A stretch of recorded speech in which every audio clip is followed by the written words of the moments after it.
So the Isle of Man quarterly report on the economy is out, and the council ministers get this quite detailed report with lots and lots of graphs. And while we're doing the interview, we can put some of these on the screen. Mm-hmm. You've done an overview inside here, or an overview's been written. Yeah, and it's free to the public to have a look at. It's not some top secret document. It's available to be viewed. You've got a copy, so you know it must be available to everyone. If we give it to you, we give it to anyone.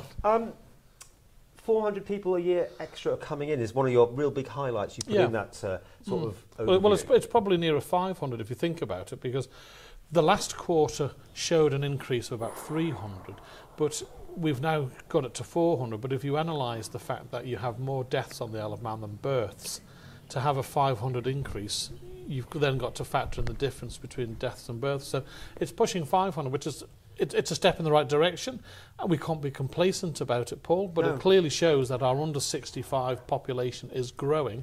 And we all know, though, that the e-gaming had a massive good input last couple of years, haven't they, really? Things like that will be holding up, and there's still people leaving, obviously. But manufacturing is doing really well too, Paul. I've gone round the major manufacturing businesses on the Isle of Man, and in fact, when I'm away in Westminster and I tell people that the Isle of Man makes parts for the Hadron Collider, the Mars rover, the International Space Station, Rolls-Royce engines, struts that hold Rolls-Royce engines in place, they sit up and take notice, because everyone thinks of the Isle of Man as some sort of financial centre in the middle of the Irish Sea, whereas in fact it's only 34% of our economy, and all our other areas are doing blooming well. I mean, we've got no unemployment now. We're back to this 1%, which means the unemployed are being employed, if you know what I mean. The fact that some people obviously just can't probably work anyway, so you can't get much lower than 1%. You can't get lower than 1% because that includes all our long-term sick. Right. So is that a worry? It is a worry, because whilst it's fantastic that we have such a low unemployment rate on the Isle of Man, you've also got businesses who have won contracts and who are multinational, who can't recruit the staff to the Isle of Man, and are therefore going to put that element of the business off to another part of the world, and therefore the Isle of Man is going to lose business if we're not careful. So we need to ensure that we make it as easy as possible for people to relocate to the Isle of Man. If we're doing this increase in population, why is house prices sluggish? And that's I think it's the word you actually use, which is code for completely.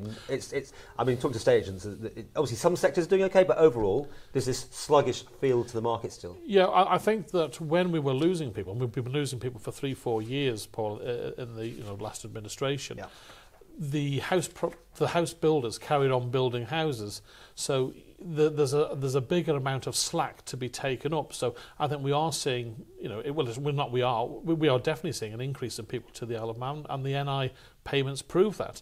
But there was a bigger percentage of availability when it comes, to the housing market, and it's going to take a while for that availability to be absorbed. But I think we're going in the right direction. I'm not complacent. We've got to carry on working hard to ensure that our offering, we help as a government. The Department of Economic Development helps with relocation packages for companies bringing people over to the Isle of Man in the skilled workforce.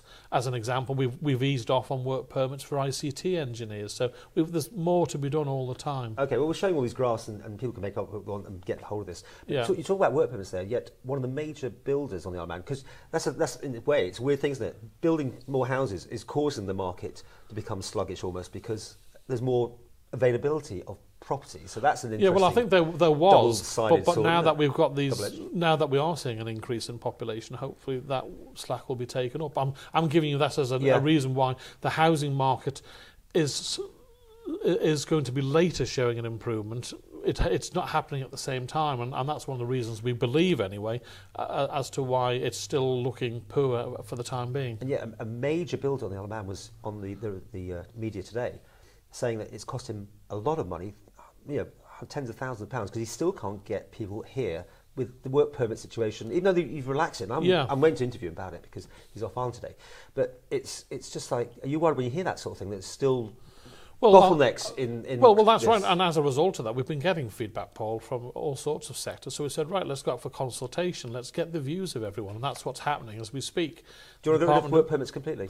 No, I don't want to get rid of work permits. Still, you don't. I know you didn't. But I do want to enable. I would like to see a situation where businesses, if I want to employ you within 24 hours, I can say, right, and that's you've got a job. Still, it's not happening. I mean, it's taking a couple of weeks, and that's not bad.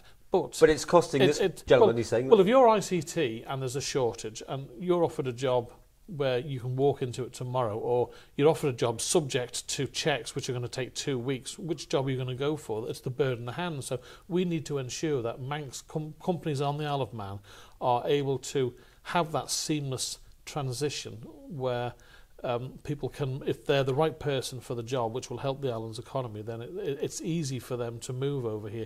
We haven't reached it yet, and we're going to listen to the feedback from the business community to see how we can do it. But I still believe that having some form of work permit system on the Isle of Man is good for the Isle of Man. And speaking to some of the big companies that have relocated here, they like the fact that, you know, all and sundry can't just come to the Isle of Man, that there are checks to make sure everything is fine. And yet this work permits and NI numbers to foreign nationals is massive. Is that, am I reading this right? There's a huge increase in renewals that's gone on that one. Yeah, I mean, it could be a little spike on when someone's renewed the month. Is that good news or bad? Is that good news that they want to stay on, I suppose? Yeah.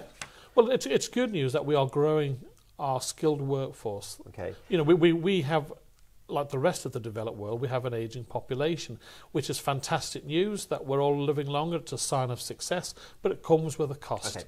Moving on only quickly, because things like the deposit base still taking a hit. Is that, and with all the stuff that's going on, well that's the Vickers report, the Vickers report. Is that all going to keep going? No, that'll settle down. I would hope it will settle down. You've had Nationwide obviously pull out, and as a result of that, those figures have gone down.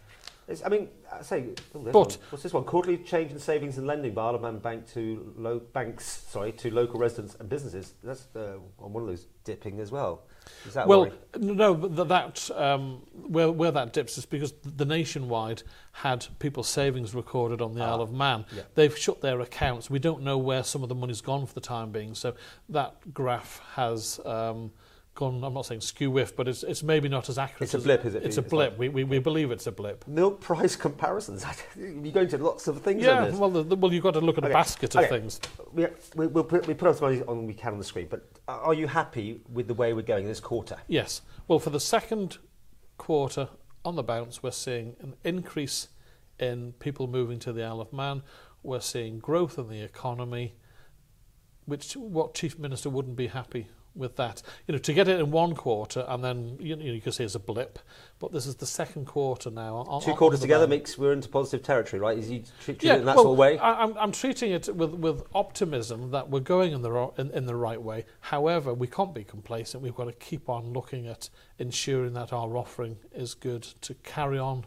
I want to see more of this, and I want to see it as quickly as possible. You know, there's some exciting new projects being announced and going to be announced in the future on developments on the Isle of Man, and you know it's looking good for the foreseeable future. But we've got to, you know, an awful lot of work has gone on behind the scenes to get us to this position, and we've got to carry on working hard to go forward. You're a year in now, aren't you? Yeah, that's it. So 1 year down, 4 to go. Yes. You're looking happy about it? Well, it's a great honour. Joking apart, it is a real, you know, I'm a proud Manxman. My family have lived here for hundreds and hundreds of years, and what greater honour can you have than being the Chief Minister of the Isle of Man? And I'm working as hard as I can to ensure that our future is good for the next generation. And very soon I'll be sitting down with the Chief Minister and other members of Parliament to find out how their first year has gone. So we look forward to that. That's a joy to look forward to, that one, isn't it?